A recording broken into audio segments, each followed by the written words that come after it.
You're a byproduct of the company that you keep. Let's say you want to change. You want to become a new man or a new woman, and so you start focusing your time, energy, and attention on this new thing, whether it's a new passion, whether it's building your body, whether it's some business idea, whatever it is, and you're still hanging around all the people who are tied to that old version of you. All these people, friends, family, a partner. So they're all around you. So what it's like is you're trying to go this way, and what they are, they're pulling you back. They're like, no, come do this. No, stay with us. You're like, I want to go this way. They say, no, come smoke with us. No, come drink with us. Oh, you're going too hard. Why are you all obsessed? Why can't you just spend more time with us? Why are you so serious? Pulling you back all the time. They're just, you're trying to go this way, they're pulling your ass back. And the more people you have around you who are in that kind of mindsets, the more you're going to be pulled back. All of these individuals you surround yourself with, you really got to ask yourself, are these people on the trajectory of actually wanting to change their lives, actually wanting to better themselves? Because if they're not, guess what? They're just pulling you back. They're pulling you back.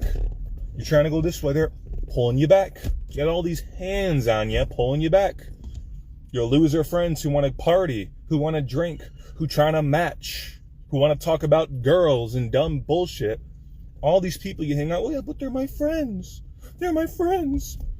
Yeah, we got to ask yourself, what's more important to you? Is it you actually stepping into somebody that you truly admire, answering your higher calling, not staying stuck as this current version of you? Or is it to fit in with your friends? Your friends, because let me tell you, if they're really your friends, they make you want to do more.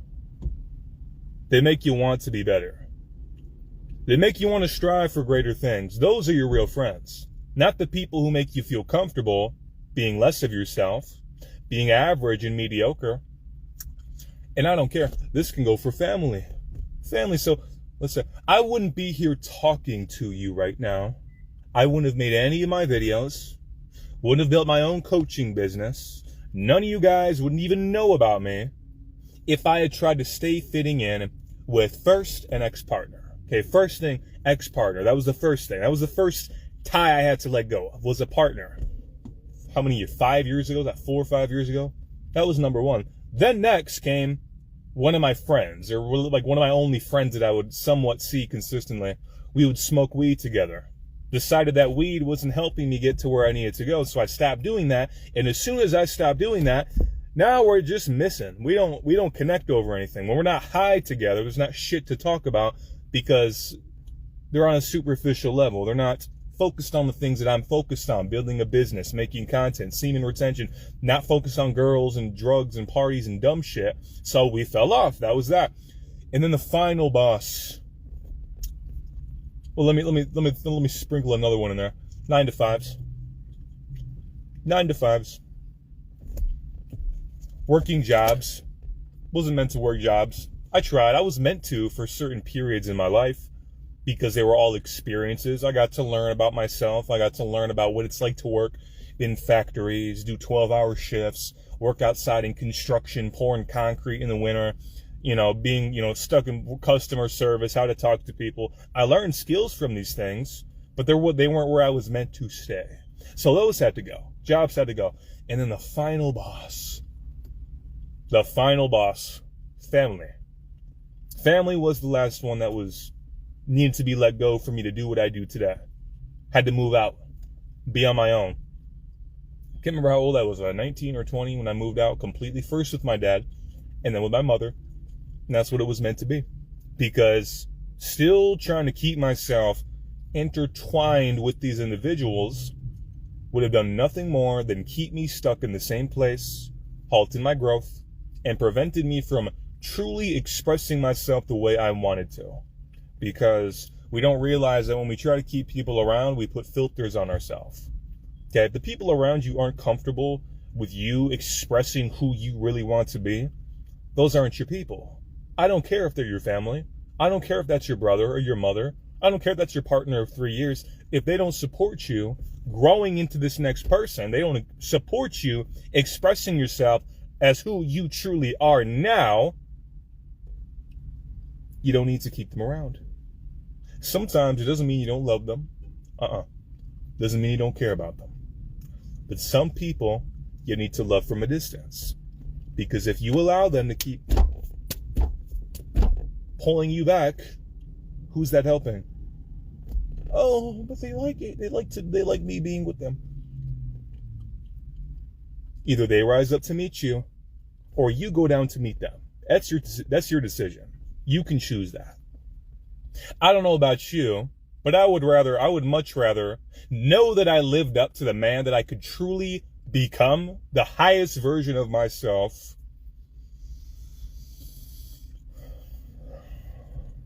than fit in with individuals who don't support me being my true self.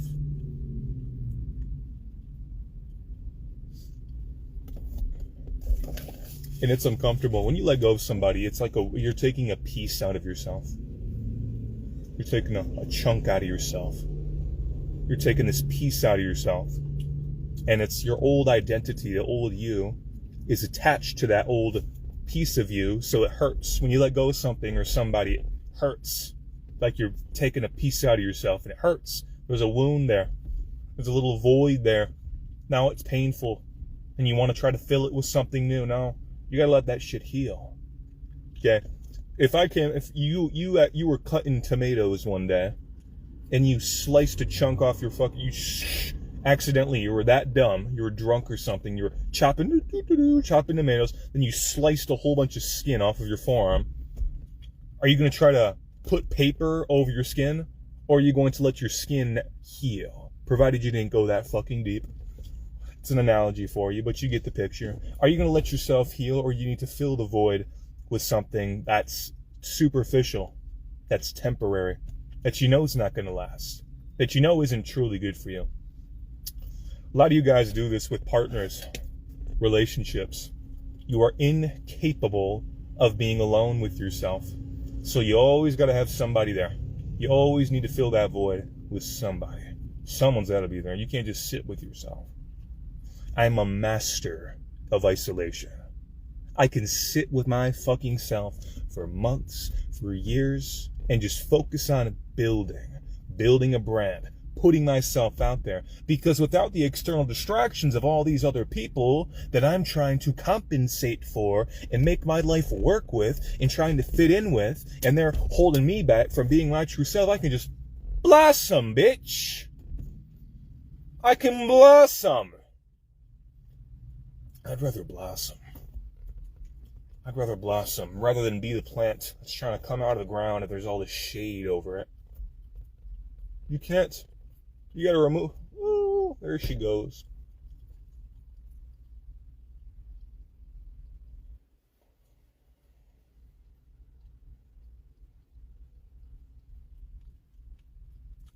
Sometimes one of the most respectful things you will ever do for yourself is to walk away.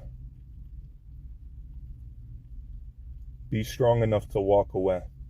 Because let me remind you, some people will never respect you until you demonstrate that you can walk away.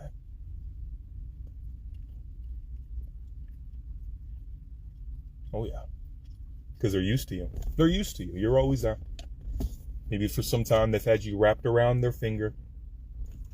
You're always available for them. They could get what they wanted from you. They liked that you didn't have boundaries. They liked that you couldn't stand up for yourself. They liked that you just struggled with your self-worth, so you were easy to use because you didn't feel like your time was valuable. You didn't feel like you were worthy of saying no. And they liked that. Then when you stop being like that, you're a bad guy. Oh, so you don't care about me? Oh. The shit spewing comes out. You really get to see people's true colors when they get rejected, when they get called out in some way, shape, or form, or they don't get what they want from you. That's when we get to see what people are truly made of. Not the people that, oh, when everything's good, they're there. They're there for the party. They're there to match. They're there to drink. They're there to, have fun. A lot of you guys, you keep people around, you guys have fun together, but you got to see them when things don't go their way. When adversity hits the fan, true colors get exposed. And not even just them, you. You get to see who you really are when shit hits the fan. How does your self-talk go? What kind of actions do you partake in when shit hits the fan? When you get some kind of rejection, or something doesn't go your way, or something falls apart, or something doesn't work out. How do you conduct yourself in those circumstances? It says a lot about you. And guys, so you need to understand that when somebody shows you who they really are, believe them. Believe them. Doesn't mean that they're defined by their mistake. They're defined by the fact that they completely lost it and they turned toxic and started insulting me and gaslighting me and manipulating me. They're not necessarily defined by that. But now, once I've seen that, I've seen what happens when things don't go your way. I know I can't keep you that close now. I can't fuck with you like that now. Because that's who you turn into. Okay. Well, thank you for showing me. Thank you for showing me who you truly are. Because once it wasn't sunshine and rainbows anymore. Never seen that demon before. Whoa! I didn't know you had that in there. It's okay. None of us are perfect. But guys, understand that apologies are not words. Oh, they're sorry. Oh, they're so sorry. I'm sorry. You just don't want to forgive me. Why won't you forgive me? Why don't you forgive me? The alligator, the crocodile tears. So apology is action. Apology is action. Apology is not something anybody can say sorry. It's like if I crashed into you, you just went in, you saved up, you bought a brand new Lamborghini, on your first of your Corvette, whatever the fuck, you got a nice silver Corvette, you're driving your Corvette, and I'm drunk driving and I fucking crash and you, bam, slam the passenger side door. You didn't even get insurance registered for that shit. You didn't even get insurance yet. Like, it just slam you in the side door. And I just roll down my window, sorry, and drive away. You forgive me? Hit and run, I just run away. Sorry, that's enough, right? It's a fucking word, guys. Sorry doesn't mean shit if actions don't back them up. If you're really sorry, you demonstrate that with actions. You demonstrate it. And anybody in your life telling you sorry, they demonstrate it if they're actually sorry.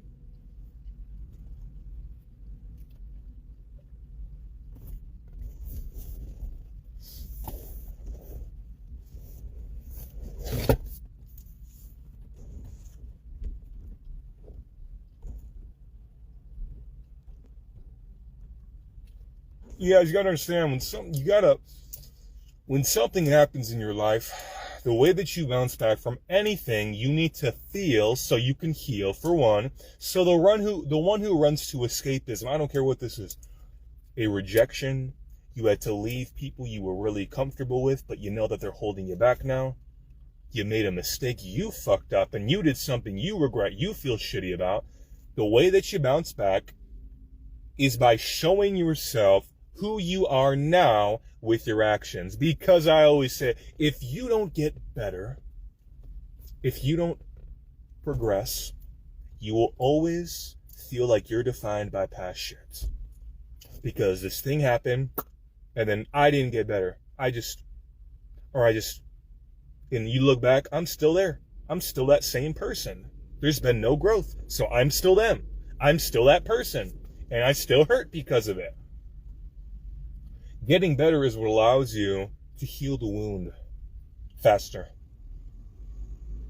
But also feeling, so self-reflecting, you have to feel it. Let's say, for example, guy breaks up with his girlfriend, okay? And girlfriend, or ex-girlfriend, runs around and now she says, fuck him, fuck that. All her friends are saying, nah, you didn't do anything wrong, even though you cheated on him and you were sneaking around. He's just insecure. He can't handle you, babe. You a bad bitch. You can do better than him. She's like, yeah, all listening to all her trashy friends. Yeah, you're right. I can do better. And so she goes crazy. She's going to the parties. She's sleeping with John. She's sleeping with Tyrone. She's sleeping with Dante. She's getting drunk. She's matching with all the dudes, all this stuff. But the problem is that she's not feeling the pain. She's running from it. She's distracting herself from it. And then in the process, she's engaging in all these destructive activities that are lowering her value. Lowering her value. So now this thing happened. The tough breakup, it really hurt. And so instead of choosing to self-reflect, feel the pain, and gradually, progressively get better by taking time to be alone, to build themselves, to become a better human, whether it's physically, it's psychologically, it's skillfully, they just say, nope, escapism, distractions, drinking, drugs, hookups, and then guess what? Now their value's gone down. They're a lower identity than who they used to be. So how in the fuck are they going to get over it? How are they going to get over it? Especially if that thing that hurt them or was painful, like the guy who broke up with them or whatever, she doesn't become somebody who can attract somebody even better. If you don't become somebody who can attract better, how the hell are you going to move on from shit? You just can't. When shit happens and you don't improve, you don't get over it. You don't. You can escape. You can run. But at the end of the day, when all the distractions and all the parties and all the hookups and all the drinking is said and done, you're sitting with yourself feeling shame, feeling regret, feeling guilt, knowing that you're not proud of how you've been showing up. You're not proud of what you've been doing. Let's use another example. Let's use a male example. So, dude John asks out Cindy Lou Who, all right? John asks out Cindy, and Cindy laughs. Fat chance, John. And John walks away. He has his little flowers. He brought his roses. Cindy, will you be my girlfriend? And she laughs in his face. And then the flowers, boom, they wilt, and he's walking home with his wilted flowers, and he throws them in the trash. Okay? So John's sad now. So let's say John, he says, well, fuck it, I have porn. I can just jack off. Fuck it, I don't need a real girl. I got the internet. So John just becomes a jack-off boy. Probably already was. That's why she didn't like him in the first place. But he just goes deeper into that. And then John drinks. And then John, he just sits around in this low-frequency state, distracted. He gets more out of shape. He doesn't get better, and he just stalks her. He stalks her Instagram. Did she find someone else? Because, the thing is, guys, you always look back when you're not moving forward. Do you understand that? If you're not moving forward, you look back at the past. You're always looking back. What once was, how you used to feel. At Cindy Lou Who's Instagram page, I can't believe she's happy without me, whatever, right? So how the hell is John gonna move on? How the hell is John gonna move on when he's just being a degenerate fuck, drinking, jacking off, out of shape, not getting better? How's he gonna move on? Well, let's say same scenario, but John, he feels the pain. He walks home with his wilted flowers. He throws them in the trash, but he's like, you know what? I'm going to become the fucking man. I'm going to become a fucking beast. Fuck what anyone thinks about me, because you know what? I'm just going to get better. I'm going to get stronger. I'm going to make more money. I'm going to get more in shape. I'm going to build my own business. I'm going to become somebody I fucking admire even more than right now. So John starts hitting the gym. Starts getting in shape, starts building his body, starts looking better, starts feeling better, starts having better energy. He stops looking at porn and liking thirst traps and DMing random girls on Instagram like a bum bitch, and he starts focusing on himself. He retains his sexual energy. He uses it and he channels it to build an empire, to build a kingdom, to build a business, to build his body, to build somebody he's proud of. And during this time, John hurts. He feels pain. Absolutely. Fucking hurts. He feels the pain in the heart. He feels the lonely, aching sensation of loneliness. Like that hollow, aching feeling in the chest and the stomach. That cold, dark feeling in the abdomen. He feels all that shit. He deals with the self-doubt telling him he's not good enough because of this and that. But he still keeps on persevering. He doesn't listen to all the doubt. He doesn't listen to what the world has told him he is. He just chooses to get better. Now, 1 year goes by. John's completely over it. John's completely over it. In fact, John he ain't even looking like the John that Cindy Lou Who remembers. That's not the same John. He's looking like Chad now. Looking like Tyrone now. So John just got way better in every single way, shape, and form. And then, you know what happens? He realizes, damn, I was such a loser back then, I couldn't even see the red flags. I was going after beings who, honestly, now, who I am now, they're not even worth my time. Because of who I am now I expect different things. Now I look for different things. Now I qualify people or opportunities or anything, clients, to a different degree at a higher level because I'm at a higher level myself. So now I expect better things from life. And so then Cindy Lou Who DMs John, never responds, doesn't care. He's like, nah, you didn't want me at my worst, you don't get me at my best, type shit, right? So that's an example, guys. If you don't get better, you don't get over shit. You don't. It's a bitter pill to swallow because some of you guys just swimming in the shame river, swimming in the guilt and shame because you did not get better when some shit happened. And let me tell you guys that getting better requires you to go into a season of isolation. Because notice how getting better doesn't involve you going around with everybody and trying to distract yourself. It requires you to be alone, to face yourself, face your emotions, self-reflect, and channel that energy into becoming somebody new.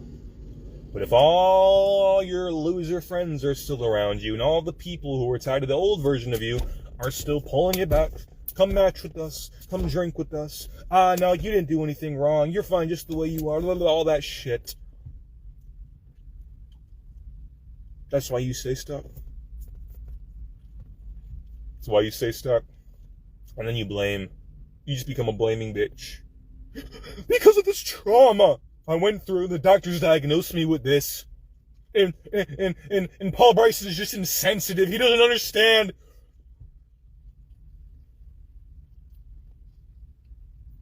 It's okay.